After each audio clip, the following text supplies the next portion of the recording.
Hello and welcome to Fire Headlines, where we discuss the hottest topics in fire service news. I'm your host, Samantha Didion, and joining me on the panel today is Chief Ken Kehmna. Our topic today is inmates being trained as firefighters. An article in the Daily Dispatch shares a story from Georgia about 35 counties who rely on prison-trained inmates as first responders for fire services due to a shortage of firefighters. According to this article, these inmates work without pay or benefits and are under constant supervision.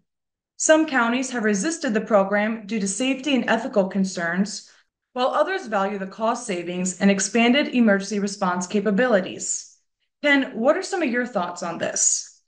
I'm no stranger to inmates and working, I would say reasonably close with inmates. Certainly I spent my entire career for the most part in California, and we had a lot of exposure to working with inmate crews, specifically in the wildland environment. When I started in the fire service a bazillion years ago, I didn't even know such a thing existed. And I honestly didn't even know that I had been exposed to inmate crews, to be honest with you, because for all intents and purposes, you wouldn't know the difference unless you knew what to look for. And obviously, once you learn what you're looking at, it makes a little bit more sense to you. But I've had some exposure to inmate crews throughout my entire career. Not so much as structural firefighters, mostly in the wildland environment, but I am aware that they do structural firefighting as well. And now, granted, I didn't work for an agency that actually hosted and managed inmate programs, so I didn't have the kind of direct exposure. I'm certain some folks could speak much more intelligently about, the kinds of things that they have experienced. My experience has always been extremely positive. Whether that was working with inmate crews on the fire line, near inmate crews on the fire line, or exposure to them in the incident base or camp, where they provide a lot of the logistical support necessary for our wildland fires. They, whether they're in the mobile kitchen unit or they're just, helping police the camp or any of them, my interactions have always been quite positive. I can actually tell you that the agency that I retired from had an event several years ago on a vegetation fire where they had to scramble. They were in a bad spot. They were likely going to get themselves potentially burned over, and they had to scramble. And they were scrambling right beside inmate firefighters. And they were just like one fire department in that moment. It was like there was no, you're an inmate, I'm not. It was none of that. It was nope, we are all taking care of one another. So it was, I would say, very positive. Okay, so it sounds like we kind of understand your stance on this.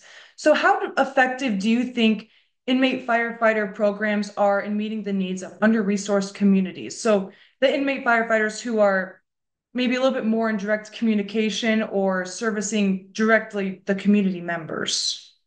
So not to overplay the exact same example, but using the wildland example, the kind of work that they do is honestly second to none. I mean, they work.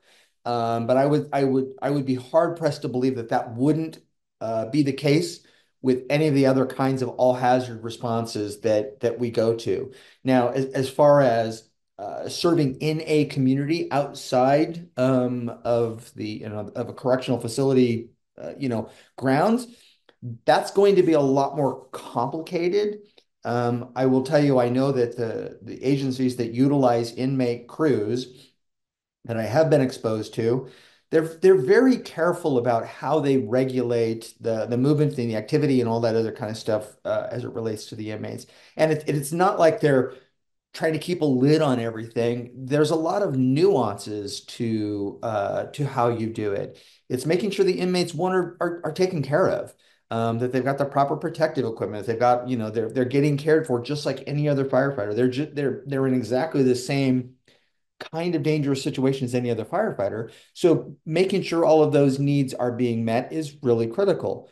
The other thing, though, that's I think kind of unique about this particular segment of society is, they obviously, inmates can stratify based upon, their political affiliation or any other kind of group that they belong to.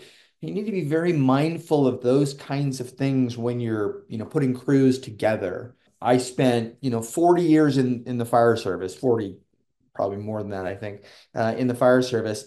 And, working on shift throughout my entire career, there's an A shift, a B shift, and a C shift, and some agencies have even got a D shift and so on and so forth.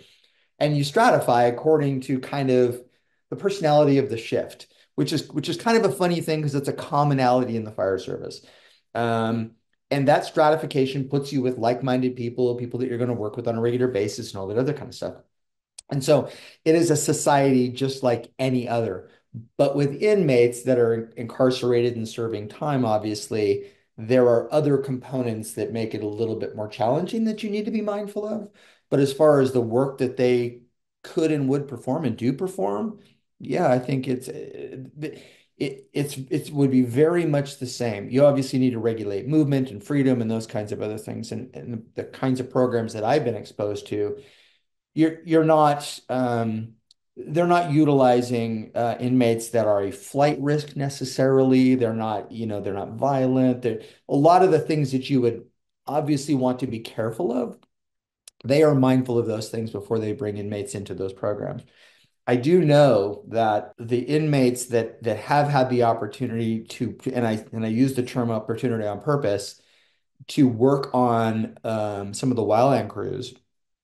As I understand it, they are very appreciative of that opportunity. One, because they're not locked up. Two, they work towards reducing their prison sentence time by putting in that work. They're very careful about not ruining that opportunity because when they're off the crew, it's back to business as usual of being an inmate, I guess. Right. It sounds like a position definitely needs to be earned by the inmates for sure. Oh, I think that's yes, absolutely. That is very true. Earned is a good way to put it, Samantha. Yeah. So this article also says that the program was established in 1963. How do you think public acceptance of this maybe has or has not grown into today from 1963 to 2024?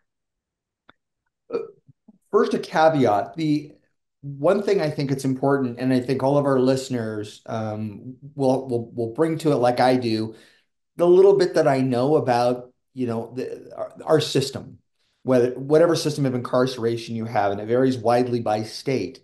There's a lot of strong opinions about how our prison system works, jails and prisons. And so I think that, sort of as an overarching thing, do I think it can work? Absolutely. I think it can. And I think public acceptance comes down to a couple of different things. And primarily it's going to come down to education. What do people know about it? If your mental picture is that you're opening the gates of a prison and you're letting what your mental picture of prisoners, just do whatever they want. Sure, that's likely to stir up some pretty strong emotions and be very, very scary for some folks. The reality is that that's not what's happening. At least I should say, I don't think that's what's happening. That hasn't been my exposure. People wind up on the wrong side of the law. They wind up being incarcerated. They wind up in prison for any number of reasons. Not everybody is somebody to be feared, or is it, all of those kinds of things. So I think it comes down to communication and education, so that people understand that, the our inmates are human beings, who, for one reason or another have wound up in the prison system. They are not without value. They are not worthless. They are not to be disregarded. They are human beings, and you want them to become a functioning member of society. And this is a way for them to, while still incarcerated, be a functioning member of society, make a significant contribution as they do it. So I think it's all about education and communication, to be honest with you. Yeah, I would absolutely agree with that. And not to get off topic, but it reminds me of during the pandemic, I was working in the news during that time, and we heard a lot of stories, or we were getting press releases from jails, prisons where the inmates are about, COVID outbreaks. And it's like, you have to be considerate and think about, are these people being taken care of and being treated like any other member of society, even though they are inmates? You can't forget that they're people too. And just like you said, some people do wind up on the wrong side of the law, and they without being, an absolute danger to society, perhaps. Yeah, and I think that's, I mean, obviously, this is very much a personal perspective that you and I are both sharing here. I think everybody's going to vary in terms of how they think about this and how they see this. But I think your point is absolutely right on. These are members of our society. They're brothers and sisters and family members and people that we know and those kinds of things often.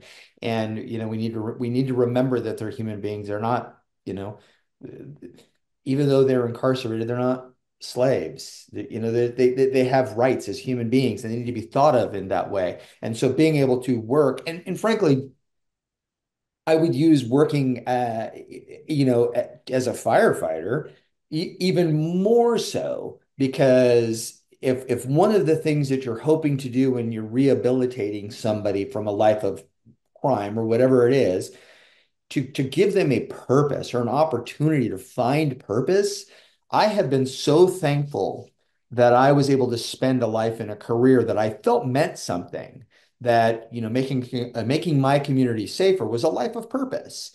If there's an opportunity to be able to do that with incarcerated individuals and inmates, to give them that sense of purpose, sociologists all over the place and psychologists all over the place are going to have an opinion about what I'm about to say, but I would say that's probably a really good way to give them an opportunity to rehabilitate, make them feel better about themselves, and give them something to contribute. So that actually leads me to one of my other questions I have for you, which is how could a former inmate firefighter be successfully integrated into a professional firefighting workforce post-release? Well, you've certainly got, without question, when you run afoul of the law and you do time in prison and you have a criminal record, there is a hurdle that has to be overcome before you can gain employment of whatever type. When it comes to life in public safety, and I've been in touch with this very important thing for me for my entire career. I understand that the public trust is the most precious thing that we have. And it is absolutely mission critical that the public be able to trust us with everything, with their lives, because we're there in the most critical moment. And so it would be really critical if we are going to be building these kinds of programs such that inmates can rehabilitate and come into the fire service, that we do so with, as I said, as much communication and education as possible, so that we give ourselves, the inmates, and the communities that we serve the comfort of knowing that we've got you. We've got you. That we're not using, you know, a cost-effective way to provide labor as a means to an end. It's like, no, the community comes first. And so I think it has to come with that level of scrutiny and that level of assurance that the people that we are hiring, that come out of that program, if we are, that they're going through the same vetting process as anybody else, that they're held to the exact same standard as anybody else, that just like every other firefighter, that they're supervised and held accountable and all those other things. And that's important. But it also comes with, I think, a little bit of an understanding of, can people rehabilitate? Can you serve your sentence and rehabilitate and reenter society as a regular citizen? Or do you always have to carry that, nobody trusts you anymore kind of thing? Absolutely. It's not black and white. Say you're still a fire chief and you're looking at hiring someone who was previously incarcerated, and while they're incarcerated, they got their firefighter certificate. How would you as a fire chief approach this? Well, if I understood the article, it sounds like a lot of the communities that are served by the prisons are co-located or cohabitating with the prison. So there's a level of acceptance already about that resource in that community. So I think I'd have to acknowledge that that would be a much different discussion to have with the community if you were going to do something like that. In a lot of other communities where you don't have a prison, they don't have prisoners working in the fire department, it would be a much different discussion and probably a much more challenging discussion. But like anything, it all comes down to communication with with your community and with your organization to make sure that you understand. And I make no bones about it. The fire department is an extension of the community that we serve. We belong to the community. We're members of the community. We're an extension of the community. Everything that we do starts and ends with the community. So it really comes down to a community saying, we're into this and we're welcoming and we're ready. And Chief, we trust you to put together a program that makes the most sense to serve this community. Um, that's a big one. I mean, I don't take the role and responsibility of fire chief and the trust that the community places in us. I don't take that lightly at all. And this is the kind of thing where you would have to be way out in front of it with a conversation that is very open and very mindful of the fact that people are going to come to it with very strong opinions. So the better educated, better prepared you can be about what you're going to do and how you're going to implement that program, you're going to have a better chance of success. Is it going to be able to happen everywhere? Probably not. But I think it really comes down to communication. Are there any other thoughts that you'd like to share on this topic before we wrap up today? You know what? The only thing I would say is I love this topic. Now, I granted it comes out of fire headlines and it hits our radar screen because it was something that was already out there in the media. I Daily love Dispatch, topics yeah. like, Mhm. yeah, and I love topics like this because it challenges us to think about something a little outside the ordinary, something that we could easily be like, yeah, that's not a thing. I'm not going to worry about it. It's not right in front of me. But it stimulates important conversations about how we feel about the world that we live in and how we work with others and all that other kind of stuff. So I was just gonna guess I say thank you for bringing up the topic. It was a really good one. I enjoyed it. Thank you. Absolutely. Well, thank you so much for joining us today, Chief Kehmna. And thank you to our listeners for tuning in. A link to the article we discussed can be found in the show notes of this episode. If you haven't already, be sure to subscribe and follow us on social media. We'll see you back here next week for more Fire Headlines.